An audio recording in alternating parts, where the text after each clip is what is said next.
Welcome student. आज आपका नया सेमेस्टर शुरू हो रहा है। आज फाइनल ईयर का 6 सेमेस्टर शुरू हो रहा है और इसमें जो आपकी बुक है वो आज आपके पास जो बुक हम पढ़ने जाएंगे, जो या टॉपिक जो है वो हम स्टार्ट कर रहे हैं। आपकी बुक है linear algebra.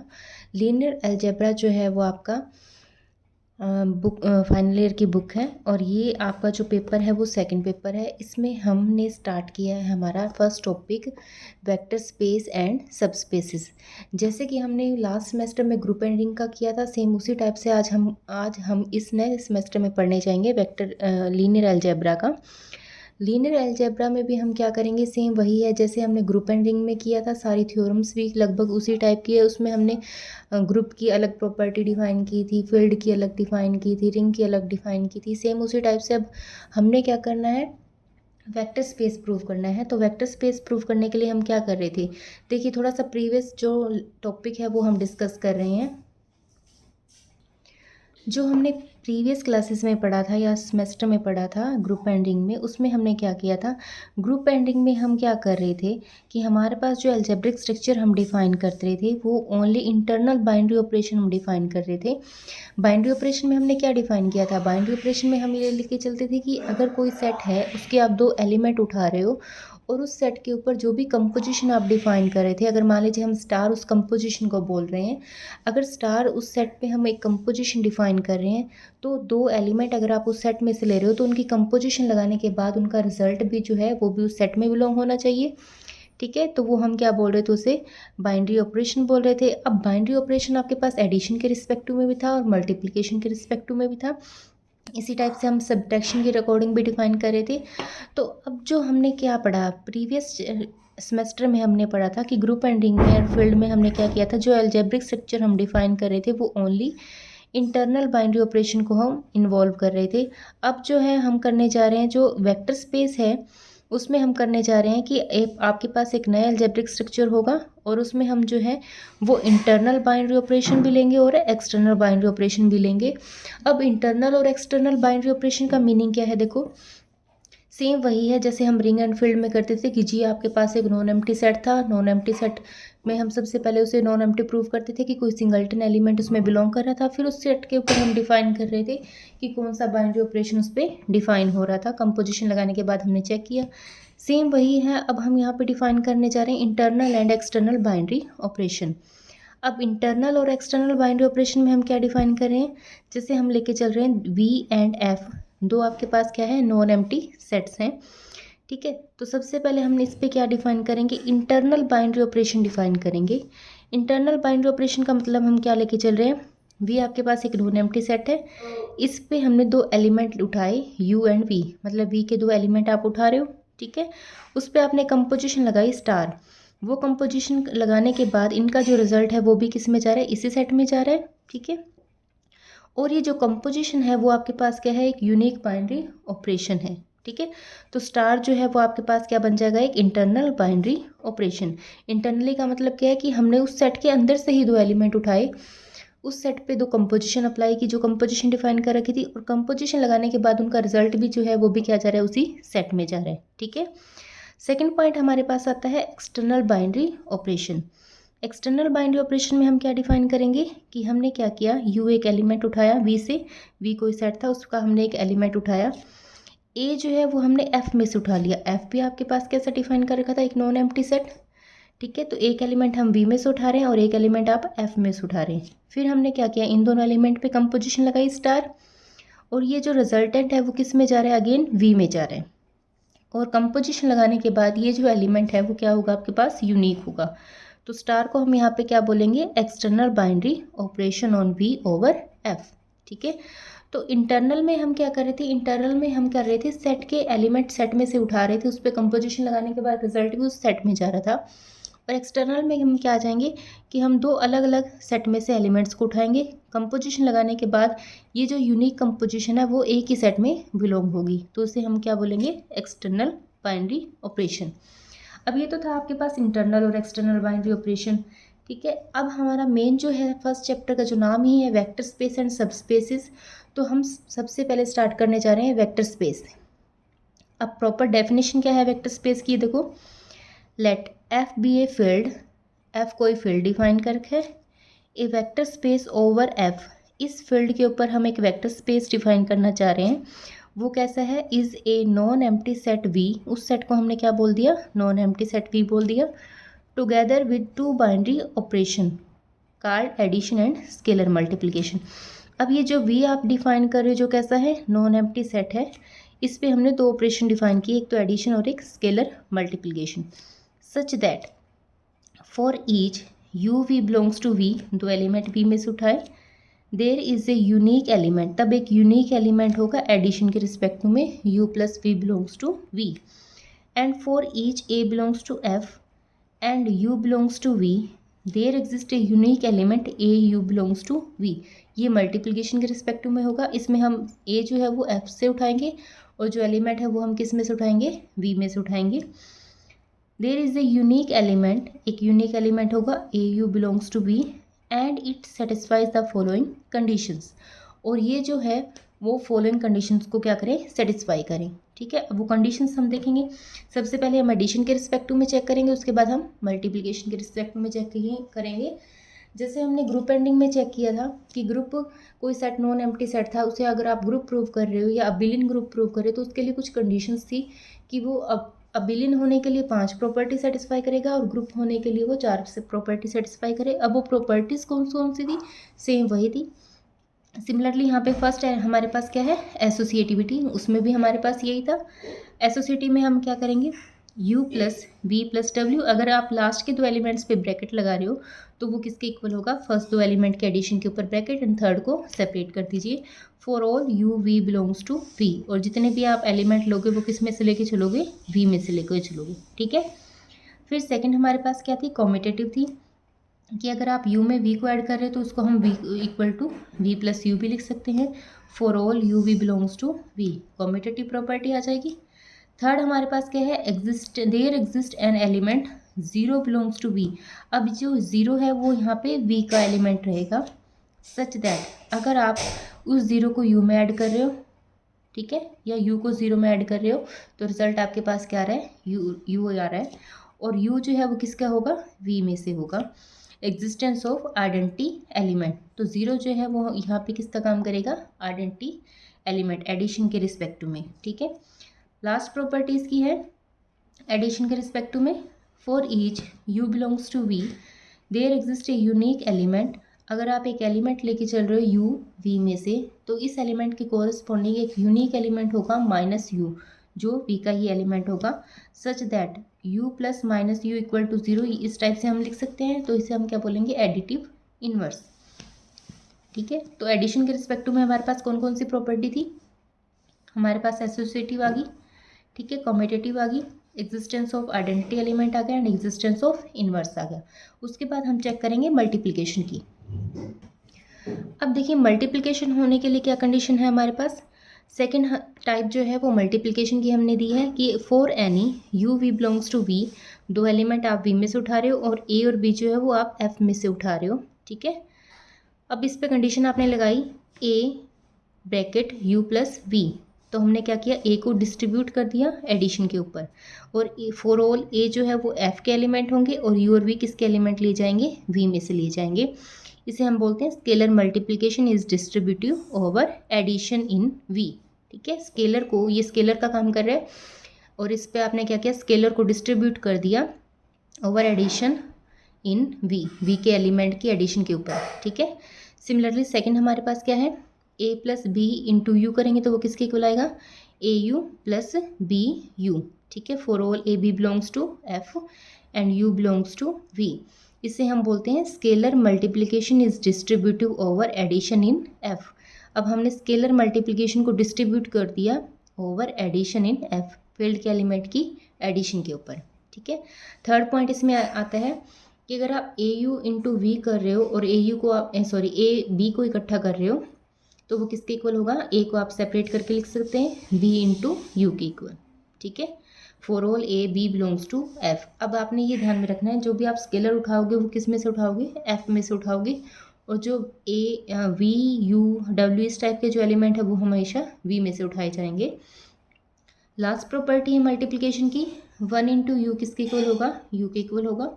For all U belongs to V, where one is multiplicative identity of F. One जो है वो क्या रहेगा, मल्टीप्लिकेटिव आइडेंटिटी रहेगा फील्ड की। तो ये जो सारी प्रॉपर्टीज़ है ये लगभग हमने जो ग्रुप एंडिंग किया था सेम उसी टाइप की प्रॉपर्टीज़ है, बस इसमें हमने ध्यान में रखना है कि एडिशन के रिस्पेक्ट में कौन सी है और मल्टीप्लिकेशन के रिस्पेक्ट में कौन सी है। सेम उसी टाइप से हमने क्या किया था, ग्रुप एंडिंग में भी किया था। अब हम डिफाइन कर रहे हैं इसकी नेक्स्ट डेफिनेशन। अब देखिए, जब हमने एडिशन के रिस्पेक्ट में 4 प्रॉपर्टीज़ की थी तो उसमें हम एक क्लोजर प्रॉपर्टी भी डिफाइन कर रहे थे। तो यहाँ पे क्लोजर अंडरस्टूड थी कि 2 एलिमेंट की क्लोजर प्रॉपर्टी अगर आप डिफाइन कर रहे हो क्लोजर प्रॉपर्टी, तो 2 एलिमेंट अगर आप लेके चल रहे हो वी में से, ठीक है, तो उनकी कंपोजिशन भी क्या जाएगी, वी में जाएगी, तो वो ऑब्वियस सी बात है वो क्लोज हो जाएंगी। तो closure property, associative property, commutative, existence of identity element and existence of inverse, in 5 property को मिला के हमने जी को क्या बोला था, अबिलियन बोला था। सेम उसी टाइप से हम यहाँ पे बोल रहे हैं। नेक्स्ट डेफिनेशन है वेक्टर स्पेस की। लेट वी एडिशन के रिस्पेक्ट में, ये कंपोजिशन हम डिफाइन कर रहे हैं, इस फॉर्म को लिख रहे हैं, एल्जेब्रिक फॉर्म लिख रहे हैं एडिशन के रिस्पेक्ट में। बी एन एल्जेब्रिक ग्रुप, ठीक है, ये एल्जेब्रिक ग्रुप डिफाइन कर दिया यहाँ पे हमने इसे। एंड एफ के ऊपर कौन कौन से थे, एफ पे हमने 2 कंपोजिशन डिफाइन की थी, जो एल्जेब्रिक स्ट्रक्चर हम बोल रहे हैं addition and multiplication. Be a field, इसे हमने क्या बोला, फील्ड बोला। डिफाइन स्केलर मल्टीप्लिकेशन, हमने इस पे क्या किया, स्केलर मल्टीप्लिकेशन को हम डिफाइन कर रहे हैं such that for all A belongs to F, scalar जो है वो फील्ड में से लिए जाएंगे और यू जो है वो वी में से लिया जाएगा। तो इनकी कंपोजिशन है वो किस में जाएगी, वी सेट में जाएगी। Then V is a vector space over F if the following conditions are satisfied। अगर ये कंडीशन है तो V को वेक्टर स्पेस होने के लिए इन कंडीशन को क्या करना पड़ेगा, सेटिस्फाई करना पड़ेगा। तो सेम वही है जो मल्टीप्लिकेशन हमने यहाँ लिखी थी, सेम वही प्रॉपर्टीज़ है कि आपने क्या किया, वेक्टर एडिशन पे स्केलर को डिस्ट्रीब्यूट कर दिया। यहाँ पे हमने क्या किया था, scalar multiplication is distributive over addition in F, ठीक है, यहाँ पे v था, यहाँ पे f के ऊपर आ जाएगा। सेम वही है कि a into U plus V करेंगे तो a इन दोनों पे डिस्ट्रीब्यूट होगा और a जो है आपका फील्ड में से लिया जाएगा और u और v के एलिमेंट रहेंगे। सिमिलरली a प्लस b पे अगर आप u को ऑपरेट कर रहे हो तो a u plus b v, ठीक है, फॉर ऑल a b belongs to f and u belongs to v। Third property थी हमारे पास a into B U equals to A B into U, for ऑल a b belongs to f and u belongs to v। Third last property है 1 into U equals to U for all U belongs to V, 1 being multiplicative identity of F, ठीक है। तो ये हमने एक definition और define की है इसकी। अब आपके पास जो प्रॉपर्टीज़ आएंगी वो आपने, या किसी सेट को अगर आप वेक्टर स्पेस प्रूव करना चाहते हो तो वेक्टर स्पेस प्रूव करने के लिए आपको एडिशन और मल्टीप्लिकेशन के रिस्पेक्ट में ये सारी प्रॉपर्टीज़ को क्या करना पड़ेगा, सेटिस्फाई करना पड़ेगा। अगर इनमें से कोई भी प्रॉपर्टी, चाहे वो एडिशन की हो चाहे वो मल्टीप्लिकेशन की हो, अगर कोई सेट सेटिस्फाई नहीं कर पा रहा है देन उसे हम वेक्टर स्पेस नहीं बोल सकते, ठीक है। अब कुछ एक पॉइंट जो है वो आपकी बुक में दे रखे हैं कि वेक्टर स्पेस होने के लिए हमें स्पेसिफाई क्या करना चाहिए, कि आपके पास क्या क्या कंडीशन होनी चाहिए। तो सबसे पहले जो भी आप सेट डिफाइन करोगे वो आपके पास कैसा होना चाहिए, नॉन एम्प्टी होना चाहिए, ठीक है। उसके बाद उस सेट के ऊपर ये दोनों प्रॉपर्टीज जो आप डिफाइन करें, scalar addition and vector addition and scalar multiplication, ये डिफाइन होनी चाहिए सारी की सारी। अगर इनमें से कोई भी प्रॉपर्टी होल्ड नहीं कर रहा है कोई भी सेट, तो उसे हम वेक्टर स्पेस नहीं बोल सकते, ठीक है। अब जैसे हम डिफाइन कर रहे थे, जैसे हम यही बात कर रहे थे, ए बी सी जो भी आप लेके चलोगे ये सारे के सारे आप फील्ड में से लेके चलोगे, ठीक है, और यू वी डब्ल्यू जो होंगे वो एलिमेंट होंगे किसी सेट वी के, ठीक है। तो आपकी बुक में सारे रिमार्क्स के पॉइंट दे रखे हैं कि जो एलिमेंट होंगे एफ में से हम उठाते हैं उन्हें हम क्या बोलते हैं, स्केलर बोलते हैं, और जो एलिमेंट हम वी में से उठा रहे हैं, सेट वी में से उठा रहे हैं, उसे हम क्या बोलते हैं, वेक्टर बोलते हैं, ठीक है। तो ये सारा के सारा आपका डिफाइन कर रखा है। वेक्टर का मतलब ये नहीं है जो आप फर्स्ट ईयर में आप लेके चले थे कि वेक्टर में हम क्या लेके चलते थे, अगर कोई हम स्केलर डिफाइन करें या वेक्टर डिफाइन करें तो उसके अकॉर्डिंग वो फिजिकल आइडेंटिटी को प्रूव करेगा, मैग्नीट्यूड एंड डायरेक्शन, वो कंसेप्ट यहाँ पे नहीं है। सिर्फ यहाँ पे जो सेट आप लेके चल रहे हो वी, उसके एलिमेंट्स को क्या नाम दे रहा है, वो वेक्टर का नाम दे रहा है, और जो हम फील्ड में से उठा रहे हैं ए बी सी की फॉर्म से जो उठा रहे हैं उनको हम स्केलर का नाम दे रहे हैं, ठीक है। तो ये चीज़ हम डिफाइन कर रहे हैं। उसके बाद कुछ पॉइंट्स और दे रखे हैं आपकी बुक में। वेक्टर्स इन आर एन का मतलब क्या है, हम डेफिनेशन करते हैं इसकी। N order and tuple of real number is called a real n vectors. R का मतलब क्या है कि हम रियल नंबर में से बात कर रहे हैं। आपके पास क्या है, ऑर्डर्स दे रखे हैं ऑर्डर पेयर की फॉर्म में। एन का मतलब क्या होगा, n tuples of real numbers is called a real n vector. इनको हम क्या बोलते हैं, रियल एन वेक्टर बोलते हैं। जैसे एग्जांपल दे रखे आपकी बुक में भी दे रखे है, हमने एक ऑर्डर पेयर लिया, ऑर्डर पेयर ले लिया। ऑर्डर पेयर का मतलब कहता है जिनके ऑर्डर को आप फिक्स कर देते हो, कि जिनकी पोजीशन को आप फिक्स कर रहे हो, ठीक है।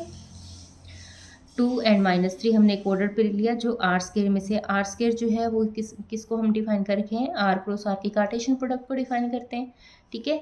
तो इसे हम क्या बोलेंगे, it is a 2 tuple of dimension 2। ये 2 टप्पल का एक डायमेंशन दे रखा है, ठीक है। सिमिलरली अगर हम R3 में से लेके चल रहे हैं तो उसका टप्पल कुछ ऐसा होगा, तो इसे हम क्या बोलेंगे, 3 टप्पल ऑफ डायमेंशन 3। इन जनरल अगर हम Rn की बात करें तो Rn का मतलब क्या होगा कि आपके पास एक ऐसा टप्पल होगा जिसमें n एलिमेंट्स होंगे और जिनकी पोजीशन को आप क्या कर दोगे, फिक्स कर दोगे, ठीक है। तो n टप्पल में हम n लेके चलेंगे। अगर R4 की बात करेंगे तो 4 में। अब ये जो टप्पल हम डिफाइन कर रहे हैं ये प्लेन में हम डिफाइन कर रहे हैं कि आर स्क्वायर का मतलब क्या है कि एक आप ऐसा टप्पल उठा रहे हो जो प्लेन में है, ठीक है। और R3 का मतलब क्या है, एक ऐसा टप्पल जो आप स्पेस में आप डिफाइन कर रहे हो। नेक्स्ट हमारे पास है एग्जाम्पल। अब आपके जो एग्जाम्पल हैं वो सारे के सारे इसी पे बेस्ड हैं कि आप जैसे आपने ग्रुप एंड रिंग में एग्जाम्पल्स किए थे सारे के सारे, वैसे ही इसमें हमने करने हैं। अब फर्स्ट एग्जाम्पल हमारे पास क्या है, prove that set of all vectors in a plane over the field of real number is a vector space with respect to vector addition and scalar multiplication, ठीक है। हमने क्या करना है, सेट ऑफ ऑल वेक्टर्स दे रखे हैं plane में over the field of real number, उसका फील्ड जो है वो डिफाइन कर दिया। अब रियल नंबर आपने लेनी है, मतलब कि जो हम स्केलर्स जो उठाते हैं ना वो हम उठाते हैं रियल में से। अब जैसे हम पीछे एक पॉइंट रह गया आपका, मैं इसमें यहीं पे बता रही हूँ थोड़ा सा। जैसे हम बात करते हैं, अगर मैं ये बोल रही हूँ कि V एक वेक्टर स्पेस है ओवर फील्ड F, तो हम उसकी नोटेशन ऐसे देंगे, V एक वेक्टर स्पेस है जिसका फील्ड क्या है, F है। सिमिलरली अब वो यहाँ पे बोल रहा है कि V आपके पास मान लीजिए कोई सेट वेक्टर स्पेस आप इसे प्रूव करना चाहते हो और इसका फील्ड अब आपके पास क्या है, R। तो इसका मतलब यहाँ पे हमने फील्ड को डिफाइन कर दिया। ये फील्ड F की बात कर रहे हैं। अब फील्ड यहाँ पे क्या है, इसका रियल है। मतलब कि जो आप स्केलर ABC पहले F में से उठा रहे थे, अब वो आपने किस में से उठाने हैं, रियल में से उठाने हैं। मतलब रियल वैल्यूज़ को आपने उठाना है, रियल नंबर्स की फॉर्म में उठाना है, ठीक है। तो हम वेक्टर स्पेस ओवर R ऐसे लिखेंगे, वेक्टर स्पेस ऑफ C लिखेंगे।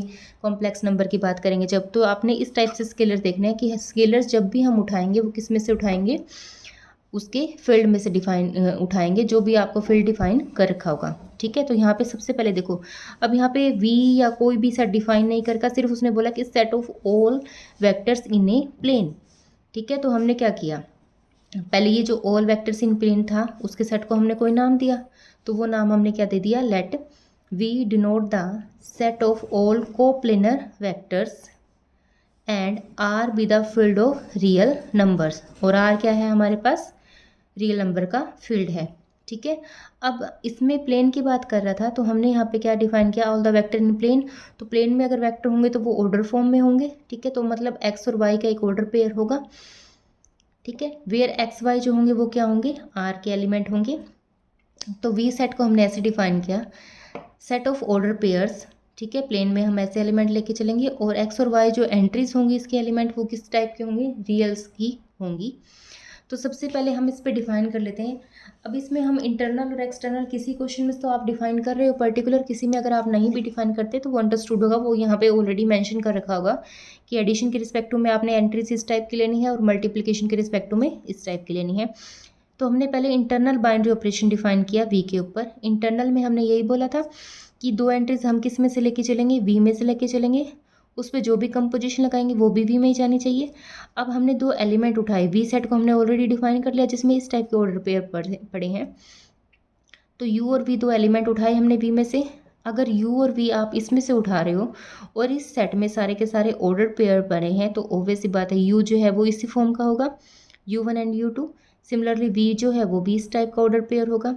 तब हमने U प्लस V किया, इन दोनों एलिमेंट्स को ऐड कर दिया इंटरनल कंपोजिशन के अकॉर्डिंग।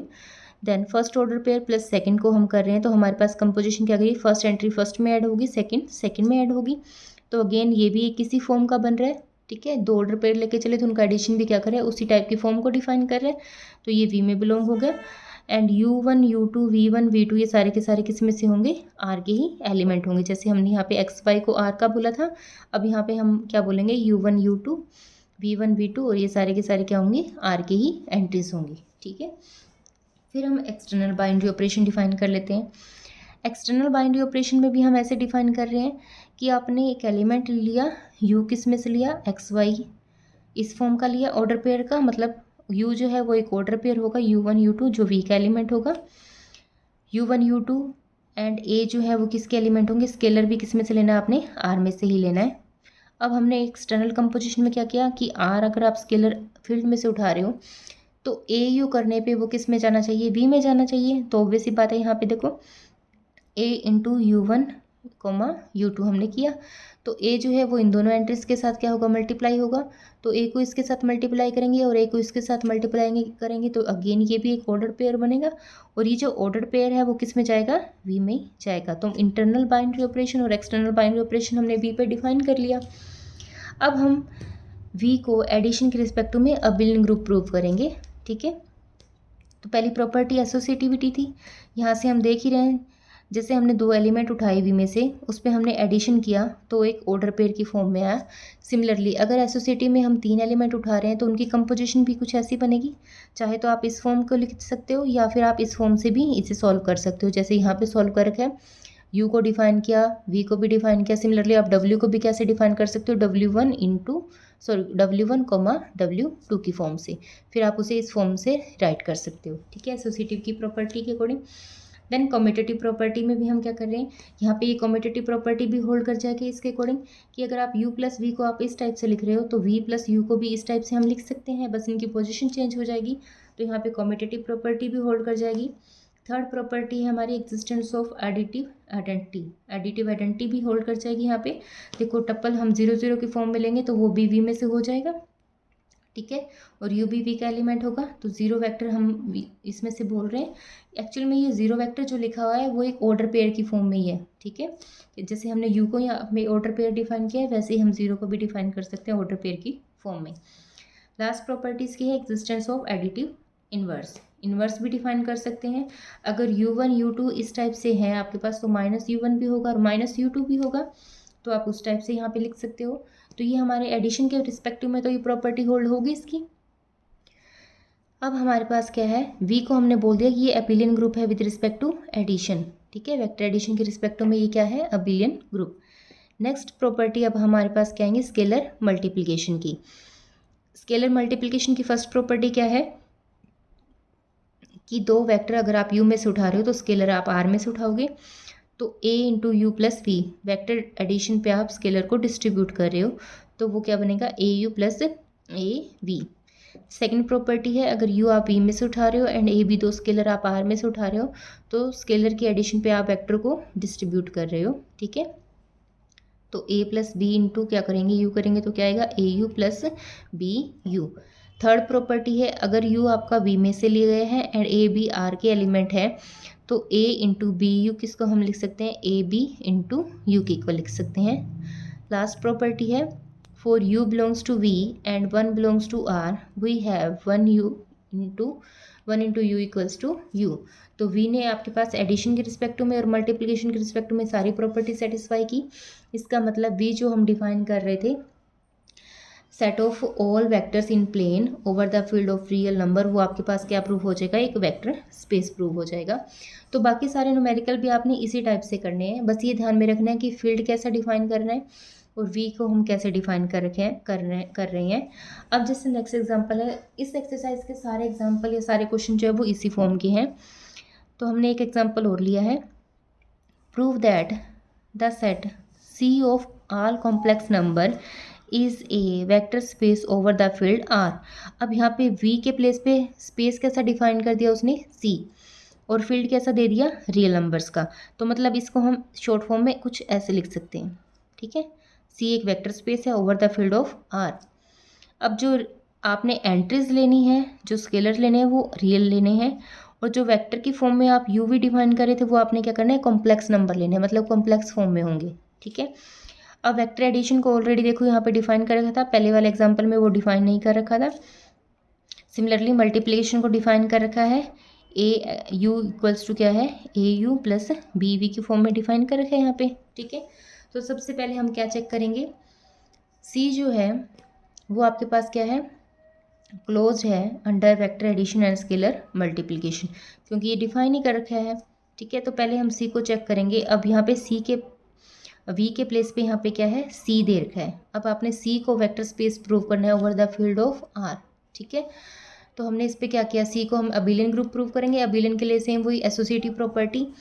अब हमने क्या करना है, इसमें over the field of R बोल रखा है उसने, तो हमने क्या किया, ऑर्डर फिर की फॉर्म में डिफाइन किया x1 x2 y1 y2 z1 z2, ठीक है। ये सारे के सारे हमने डिफाइन किए। एसोसिएटिव में सेम वही है, जैसे u plus V plus W लिखते थे, उसको हमने u प्लस वी प्लस के प्लेस पे यहाँ पे क्या लिख दिया, x1 x2 और ब्रैकेट किस पे लगा दी, y1 y2 plus z1 z2 पे। अब पहले ऑर्डर पेयर को इन दोनों को ऐड कर दो, y1 के साथ z1 आ जाएगा और y2 के साथ z2 आ जाएगा, ठीक है। फिर जो फर्स्ट वाला पेयर पड़ा है उसमें फर्स्ट एंट्रीज को फर्स्ट के साथ ऐड कर दो, सेकंड को सेकंड के साथ कर दो। फिर हमने क्या करना है, सेपरेट करना था, तो पहले दो एंट्रीज को अलग लिख लो, लास्ट वाली एंट्री को छोड़ दो, ठीक है। तो इस टाइप से आपने डिफाइन करना है। नेक्स्ट है इसी में कम्यूटेटिव प्रॉपर्टी, सेम वही कम्यूटेटिव प्रॉपर्टी हम डिफाइन कर सकते हैं कि हम अगर u प्लस वी करें तो वो किसके इक्वल आ जाएगा, v प्लस यू। बस u और v को हमने यहाँ पे पर्टिकुलरली डिफाइन कर दिया। अब ये जो हम फॉर्म लेके चले हैं, ये किस में से लेके चले हैं, कॉम्प्लेक्स नंबर्स में से लेके चले हैं, ठीक है। इसी टाइप से एग्जिस्टेंस ऑफ आइडेंटिटी है। अगर हम ये ऑर्डर पेयर सी में से लेके चल रहे हैं तो ये वाला ऑर्डर पेयर भी सी में से होगा, ठीक है। तो इस एंट्री को आप इसके साथ ऐड करोगे तो ऑब्वियस सी बात है हमारे पास यही एलिमेंट बनेगा, या फिर इसको ऐड कर दो इस एलिमेंट के साथ, इस टाइप से लिख दो, तो दोनों का रिजल्ट हमारे पास क्या आएगा, सेम ही आएगा। सिमिलरली एग्जिस्टेंस ऑफ इनवर्स भी होल्ड करेगा। फॉर एनी x1 x2, ये दो एलिमेंट हमने किस में से लिए हैं, ये ऑर्डर पेयर किस में से लिए, सी में से लिए, तो इनका रिवर्स जो है या नेगेटिव जो है वो भी किस में होगा, सी में होगा। अब इस ऑर्डर पेयर को आप इसमें जब ऐड करोगे तो ऑब्वियस सी बात है रिजल्ट आपके पास क्या देगा, आइडेंटिटी। चाहे आप इसको इसमें ऐड कर लो तब भी रिजल्ट क्या आएगा, आपके पास आइडेंटिटी ही आएगा। तो ये तो एडिशन के रिस्पेक्टिव में प्रॉपर्टीज थी। अब स्केलर मल्टीप्लिकेशन के रिस्पेक्टिव में भी ऐसी प्रॉपर्टीज आ जाएंगी सारी, कि a into U plus V किया आपने, ठीक है, u प्लस वी किया, u के प्लेस पे ये ऑर्डर पेयर है और v के प्लेस पे ये ऑर्डर पेयर, तो इनको अलग अलग करके देख लीजिए। सिंपल सी है, a को इसके साथ मल्टीप्लाई किया, a को सेकंड के साथ मल्टीप्लाई किया, फिर a को इंडिविजुअल अंदर मल्टीप्लाई कर दिया, देन a को इनको कंपेयर कर लिया, ठीक है। सिमिलरली a प्लस b को आप u के साथ डिस्ट्रीब्यूट करोगे, सेम वही प्रॉपर्टी है, इनके साथ जाएगा, रिजल्ट इसके साथ जाएगा, सेम वही प्रोसेस आपने लिखना है। बस लिखने का तरीका आप देख लीजिए कैसे लिखना है आपने। अगर आप इसको इसके साथ कर रहे हो और इसी एलिमेंट को इसके साथ कर रहे हो, देन आपने क्या किया, फर्स्ट ब्रैकेट को दोनों के साथ डिस्ट्रीब्यूट कर दिया, फिर आपने दोनों को अलग अलग कर लिया, ठीक है। तो आपने इस टाइप से ऑर्डर पेयर को लेके आना है। सेम वही है कि दो ये जो ऑर्डर पेयर है वो सी का रहेगा और ए और बी आप किस में से लेके चल रहे हो, रियल में से लेके चल रहे हो। नेक्स्ट जो है वो भी हमारा सेम वही है, ए इंटू बी यू कर रहे थे, ठीक है। तो वो किसके इक्वल आ जाएगा, ए बी इंटू यू के इक्वल आना चाहिए। तो सेम वही है, ए इंटू बी यू का मतलब क्या है, बी को मल्टीप्लाई करेंगे x1 के साथ और बी को x2 के साथ मल्टीप्लाई करेंगे, फिर ए को मल्टीप्लाई कर देंगे और फिर ओवरऑल इन दोनों में से ए बी को कॉमन ले लेंगे। लास्ट हमारे पास क्या है, 1 इंटू x1 x2, वो किसके इक्वल आ जाएगा, 1 इंटू यू, मतलब किसके इक्वल आना चाहिए था, यू के इक्वल आना चाहिए था। ये यू का काम कर रहा है और ये एलिमेंट किसका होगा, सी का। तो सी जो है वो एडिशन और मल्टीप्लिकेशन के रिस्पेक्ट में सारी प्रॉपर्टी सेटिस्फाई कर रहा है, ठीक है। तो ये हमारे पास क्या हो जाएगा कि सी जो है वो आपके पास एक वेक्टर स्पेस प्रूव हो जाएगा over the field of R. तो रिमेनिंग जो एग्जाम्पल है वो भी इसी टाइप के हैं सारे, एक्सरसाइज के क्वेश्चन भी कुछ इसी टाइप के हैं। मैंने 2 टाइप के क्वेश्चन आपको बता दिए हैं, बाकी आप ट्राई करके देख लेना। आज का जो फर्स्ट हमारा टॉपिक है, अगर उसमें किसी को प्रॉब्लम है तो वो आप क्लास में डिस्कस कर सकते हो। आज के टॉपिक में हम इतना ही करेंगे, कंटिन्यू हम कल हमारा नेक्स्ट टॉपिक करेंगे। Thank you.